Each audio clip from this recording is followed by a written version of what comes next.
Good morning बच्चों। पिछली class में आपने प्रश्नावली 1.3 के क्वेश्चन नंबर 1 से 5 सॉल्व किए थे। आज हम क्वेश्चन नंबर 6 पढ़ेंगे और उसे सॉल्व करेंगे। क्वेश्चन नंबर 6 है, किसी हिमीकरण ठंडा प्रक्रिया में कमरे के तापमान को 40 डिग्री सेल्सियस से 5 डिग्री सेल्सियस प्रति घंटे की दर से कम करने की आवश्यकता है।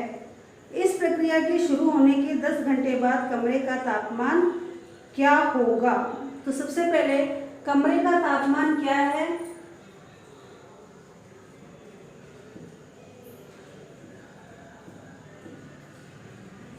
कमरे का आरंभिक तापमान, कमरे का आरंभिक तापमान कितना डिग्री है? 40 डिग्री सेल्सियस। अब ये कह रहा है प्रति घंटा तापमान कम होगा। प्रति घंटा तापमान कम होगा, मतलब हर 1 घंटे में तापमान कितना डिग्री कम होगा? -5 डिग्री सेल्सियस। अब ये कह रहा है 10 घंटे बाद कमरे का तापमान क्या होगा? तो 10 घंटे बाद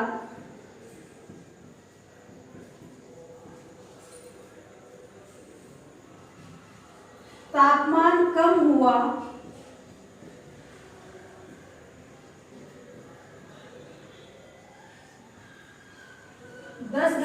तापमान कितना कम होगा? 1 घंटे में 5 डिग्री होता है, तो 10 घंटे में कितना हो जाएगा? -50 डिग्री सेल्सियस। हमें प्रश्न यह पूछा है कि 10 घंटे बाद कमरे का तापमान क्या होगा, तो हम उत्तर लिखेंगे यहाँ पर 10 घंटे बाद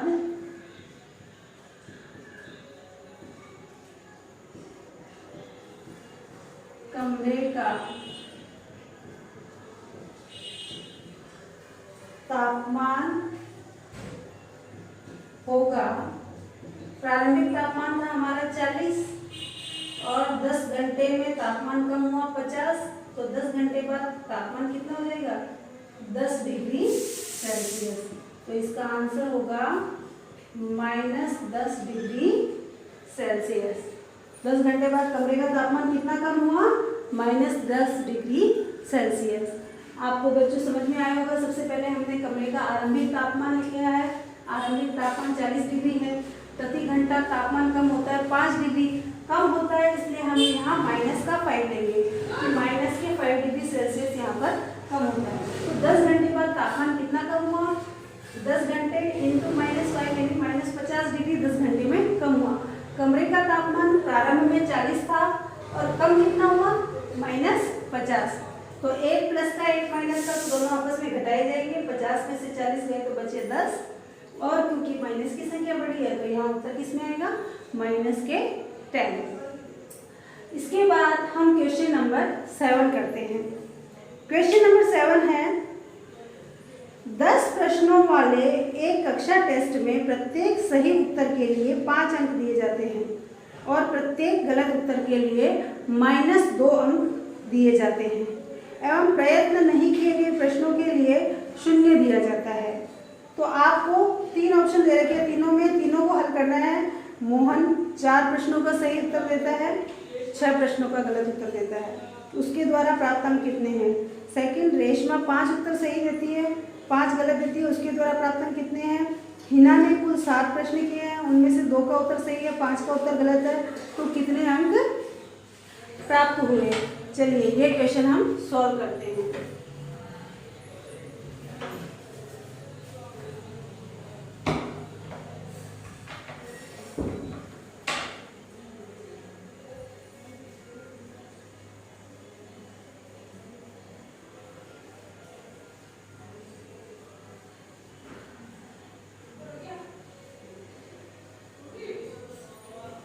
यस, हमारा प्रश्न है कि 10 प्रश्नों वाले कक्षा टेस्ट में प्रत्येक सही उत्तर के लिए 5 अंक दिए जाते हैं। प्रत्येक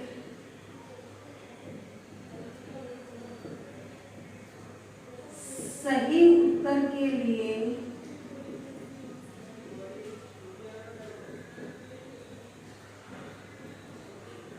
5 अंक दिए जाते हैं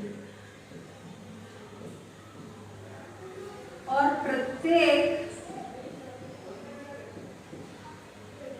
गलत उत्तर के लिए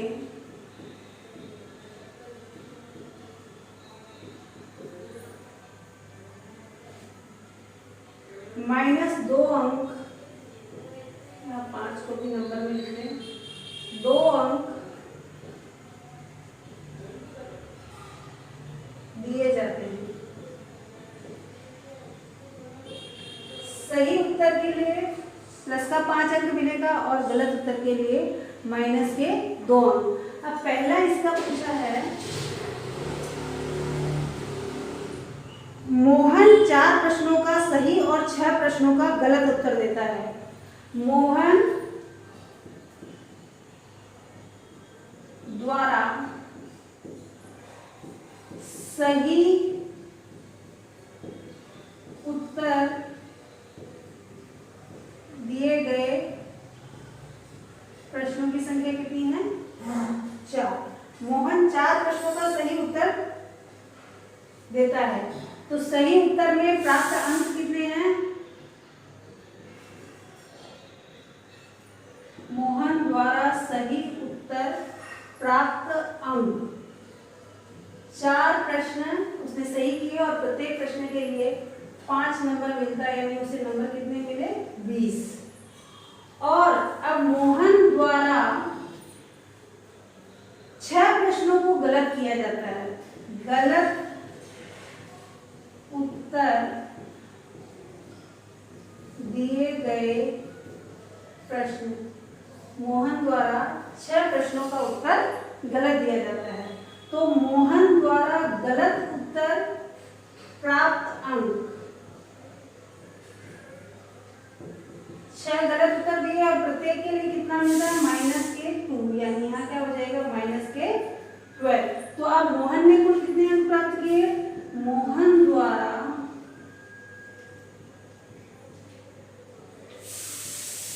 कुल प्राप्त अंक 20 अंक तो उसको पॉजिटिव मिले और 12 माइनस मिले, यानी उसके अंक कितने हो गए? 8। पहला आंसर तो ये, मोहन को कितने अंक प्राप्त हुए? 8। इसके बाद सेकंड वाला है,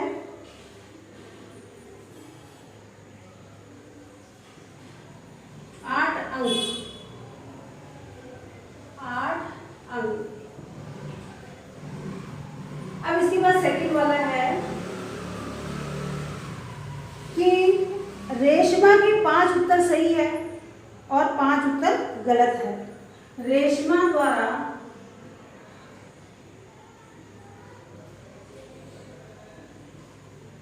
5 सही उत्तर के अंक, 5 सही उत्तर के अंक, 5 सही उत्तर का, एक उत्तर का 5 मिलता है तो कितने हो गए? 25। और रेशमा द्वारा 5 गलत उत्तर के अंक, गलत उत्तर के 5 और गलत उत्तर के कितने मिलते हैं? माइनस के 2, तो कुल कितने हो गए? ये माइनस के 10। तो यहाँ रेशमा द्वारा प्राप्त कुल अंक, रेशमा द्वारा प्राप्त कुल अंक हो गए हैं 25 माइनस 10। कितने अंक प्राप्त हुए इसको? 15 अंक। कितने अंक प्राप्त हुए? 15 अंक। इसके बाद इसका ही थर्ड,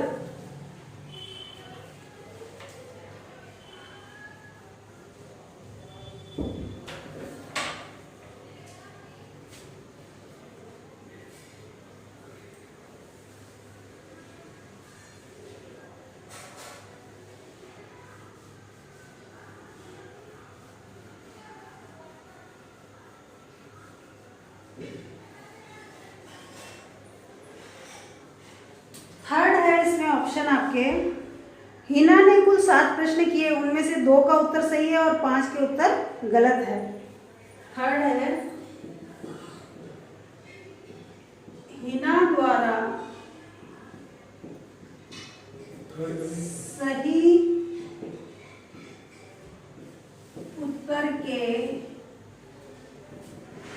प्राप्त अंक। हिना ने कितने उत्तर सही किए हैं? हिना ने कुल 7 प्रश्न किए, उनमें से 2 का उत्तर सही है। 2 का उत्तर सही है और प्रत्येक के लिए 5 मिलता है, यानी कि उसको 10 अंक मिले। और उसने हिना द्वारा गलत उत्तर के प्राप्त अंक, हिना ने गलत उत्तर कितने किए हैं? हिना ने 5 उत्तर गलत किए हैं। 5 उत्तर गलत किए और प्रत्येक के लिए -2 अंक मिलता है, तो उसके अंक हो गए -10। तो अब हिना ने कुल कितने अंक प्राप्त किए? हिना द्वारा प्राप्त कुल अंक कितने हो गए? 10 - 10, यानी इसका स्कोर क्या हो गया? 0 अंक। तो आपने देखा यहाँ मोहन ने कितने अंक प्राप्त किए थे? कुल 8 अंक। और रेशमा ने कुल कितने अंक प्राप्त किए थे? कुल 15 अंक। और हिना ने कुल कितने अंक प्राप्त किए? हिना के अंक हो गए 0। तो इस तरह से इस प्रश्न को सॉल्व किया जाएगा। आई होप आप लोगों को समझ में आया होगा।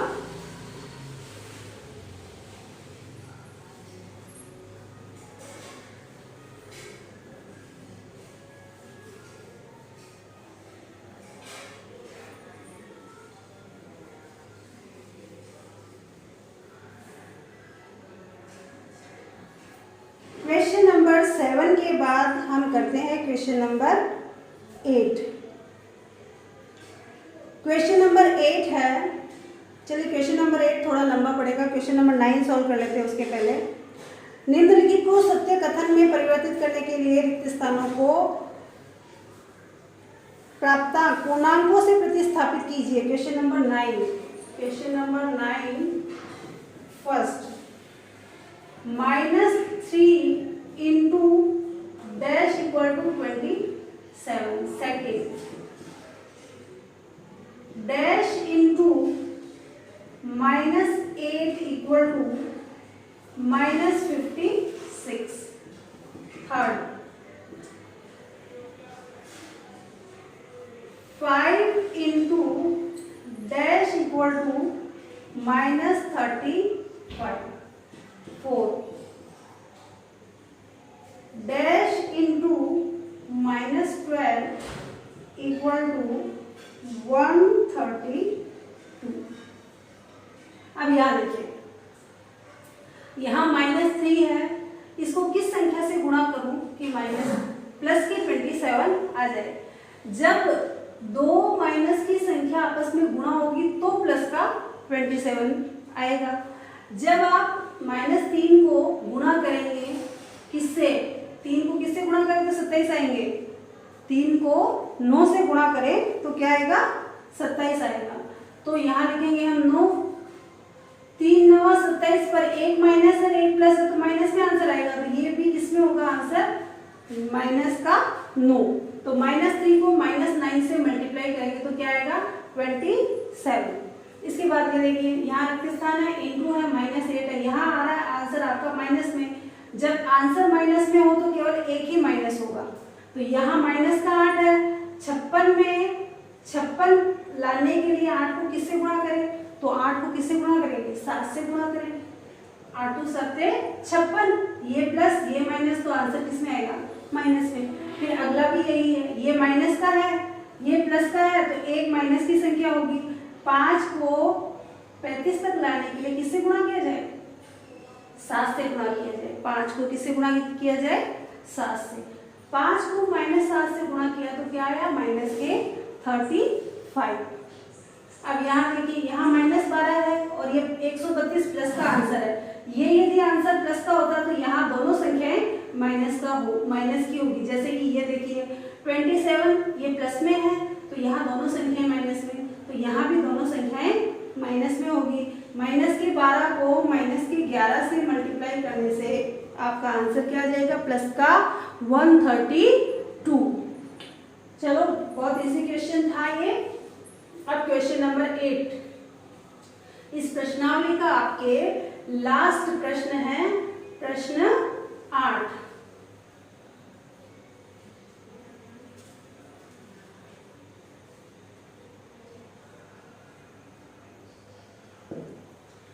प्रश्न 8, प्रश्न को पढ़ती हूँ एक बार में।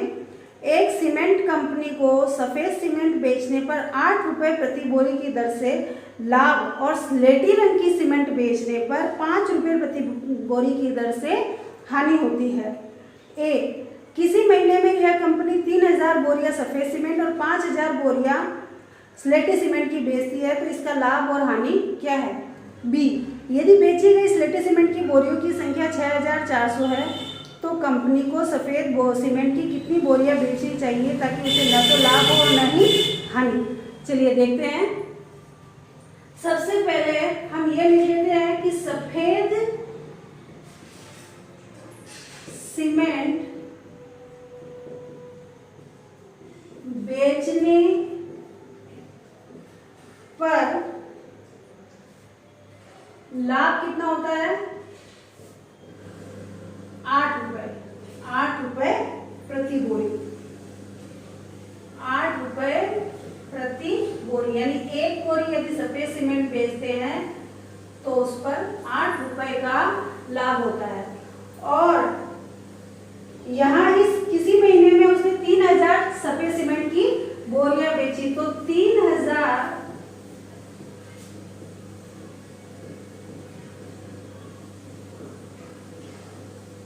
सफेद सीमेंट पर सीमेंट बेचने पर लाभ कितना हो जाएगा, 3000 इंटू 8। कितना हो गया लाभ अपना, 3000 को 8 से गुणा किया तो 8 दिया 24,000 रुपए, उसको कितना हो गया, लाभ हो गया। 24,000 क्या हुआ, उसको लाभ हो गया। और उसी महीने में उसने स्लेटी सीमेंट बेची, तो स्लेटी सीमेंट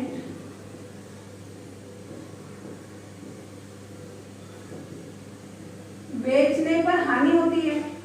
स्लेटी सीमेंट बेचने पर हानि, जब लाभ को हम प्लस में दर्शा रहे हैं तो हानि को किस में दर्शाएंगे, माइनस में दर्शाएंगे। तो स्लेटी सीमेंट बेचने पर हानि होती है 5 रुपए, तो ये 5 रुपए हम माइनस में दर्शा देते हैं। तो 5000 बोरियां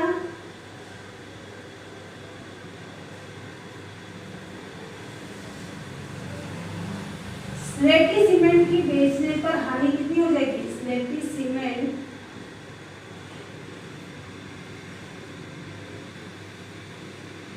बेचने पर हानि हो जाएगी 5000 इंटू 5 यानी कि 25,000 रुपए। ये माइनस का है,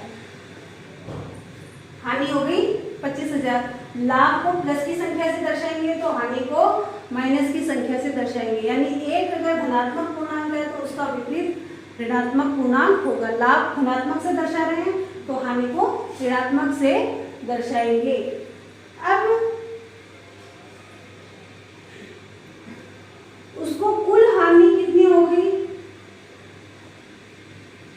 कुल हानि आप देख ही रहे हैं, 24,000 तो लाभ है और 25,000 की हानि है, यानी उसको हानि कितनी होगी, 1,000 रुपए की। यहाँ रुपए है इसलिए हम यहाँ माइनस का साइन लगाएंगे और इसको लिखेंगे 1,000 रुपए की हानि हो गई उसे। कितने की हानि हुई इसे, 1,000 रुपए की हानि हो गई। अब इसका बी वाला समझते हैं। बी में कहा गया है यदि बेची गई स्लेटी सीमेंट की बोरियों की संख्या 6400 है तो कंपनी को कितनी स्लेटी सीमेंट की बोरियां बेचनी चाहिए ताकि उसे सफेद सीमेंट की बोरियां बेचनी ताकि उसे न तो लाभ हो और न ही हानि। तो ये देखिए 6400 स्लेटी सीमेंट बेचने पर हानि होती है, 6400 स्लेटी सीमेंट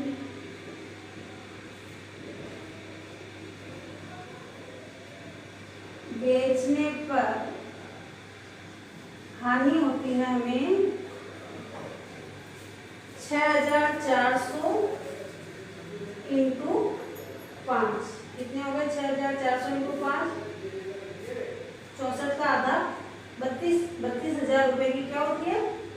हानि होती है। यहाँ हानि लिख देते हैं, माइनस नहीं करते इसे। 32,000 रुपए की हानि होती है। प्रश्न यह पूछा गया है कि न हानि हो न लाभ हो तो उसे सफेद सीमेंट की कितनी बोरियां बेचनी चाहिए। तो न हानि न लाभ हो, इस आधार पर सफेद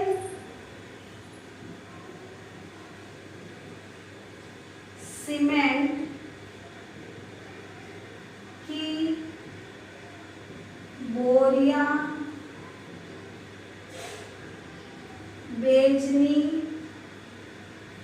होगी, जिसमें उसको कितना 32,000 रुपए हानि है, तो 32,000 ही लाभ होगा, तभी तो वह क्या करेगा? लाभ और हानि बराबर होगी, तो यहाँ 32,000 इसको लाभ होना चाहिए। तो बोरियां कुल कितनी होगी यहाँ पर बेचने के लिए? तो हम 32,000 में 32,000 लाभ माने तो प्रति बोरी 8 रुपए लाभ के हिसाब से इसको 32,000 में 8 का भाग लगाए तो कितने आ जाएगी?